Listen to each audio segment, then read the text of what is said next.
ത്രിയേക ദൈവത്തിന് സ്തുതി.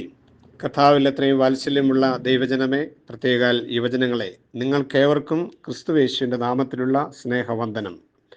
ലോകരക്ഷകനായ യേശുക്രിസ്തുവിൻ്റെ ഈ ലോകത്തിലേക്കുള്ള ആഗമന കാലത്തെപ്പറ്റി, അഡ്വൻറ്റ് സീസണിനെ പറ്റി ധ്യാനിക്കുന്നതിനുള്ള പ്രത്യേക സന്ദർഭം വീണ്ടും സമാഗതമായിരിക്കുന്നു. 2024 ഡിസംബർ 1 മുതലുള്ള ദിവസങ്ങൾ 25 നോമ്പിൻ്റെ നാളുകളാണ്.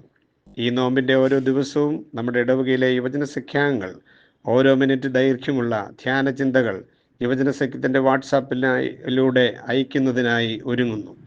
ഇത് ഏവർക്കും അനുഗ്രഹകരമാകട്ടെ എന്ന് പ്രാർത്ഥിക്കുന്നു, ആശംസിക്കുന്നു. സ്നേഹത്തിൻ്റെ കഥ എഴുതുവാൻ ദൈവം സ്വരൂപം വെടിഞ്ഞ് മണ്ണിനെ സ്പർശിച്ച മനുഷ്യൻ്റെ കഥയാണ് ക്രിസ്മസ്. വിശുദ്ധ മത്തായിയുടെ സുവിശേഷം 1-ാം അധ്യായം 21-ാം വാക്യത്തിൽ, അവൾ ഒരു മകനെ പ്രസവിക്കും, അവൻ തൻ്റെ ജനത്തെ അവരുടെ പാപങ്ങളിൽ നിന്ന് രക്ഷിപ്പാനിരിക്കൊണ്ട് നീ അവന് യേശു എന്ന് പേരിടണം എന്ന് പറഞ്ഞു. ലോകരക്ഷകനായ യേശുവിനോടൊപ്പം ദൈവിക രക്ഷാപദ്ധതിയിൽ പങ്കാളികളാകുവാൻ പലതരത്തിലുള്ള വ്യക്തികളെ ദൈവം ഒരുക്കുന്ന സന്ദർഭമാണ് ഇത്.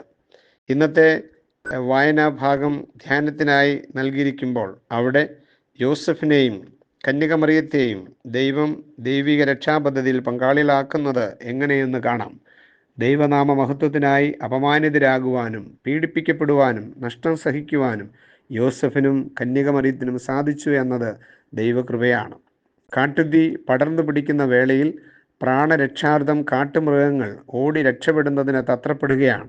ഈ തരുണത്തിൽ ഒരു കുരുവി അടുത്തുള്ള അരുവിയിൽ നിന്നും തൻ്റെ ചെറിയ ചുണ്ടിൽ വെള്ളം കോരിക്കൊണ്ട് പറന്നു വന്ന് തീ അണയ്ക്കുവാൻ ശ്രമിക്കുകയാണ്.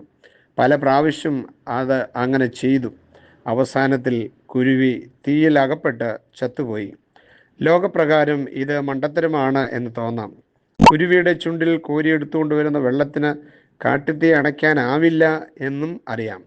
ഇത് മറ്റുള്ളവരുടെ കളിയാക്കലിന് ഇടയാക്കും എന്നൊക്കെ നമുക്ക് ചിന്തിക്കാം. എന്നാൽ കുരുവിയുടെ തിരിച്ചറിവ് എന്നത് കാട്ടുതീ പൂർണ്ണമായും അണയ്ക്കുന്നതിനോ കാടിനെ രക്ഷിക്കുന്നതിനോ തനിക്കാവില്ല എങ്കിൽ പോലും കാടിനെ രക്ഷിക്കുന്നതിന് എന്നെ കൊണ്ടാവുന്നത് ഞാൻ ചെയ്യും എന്ന ഉറച്ച തീരുമാനവും സമർപ്പണവുമാണ് അത്. ദൈവിക രക്ഷാപദ്ധതിയിൽ ലോകരക്ഷകനായ യേശുക്രിസ്തുവിനോടൊപ്പം ചേർന്ന് നിന്നുകൊണ്ട് പ്രവർത്തിക്കുവാൻ, സമർപ്പിക്കുവാൻ നോമ്പിലെ ധ്യാനചിന്തകൾ നമ്മെ സഹായിക്കട്ടെ. Wish you A merry Christmas.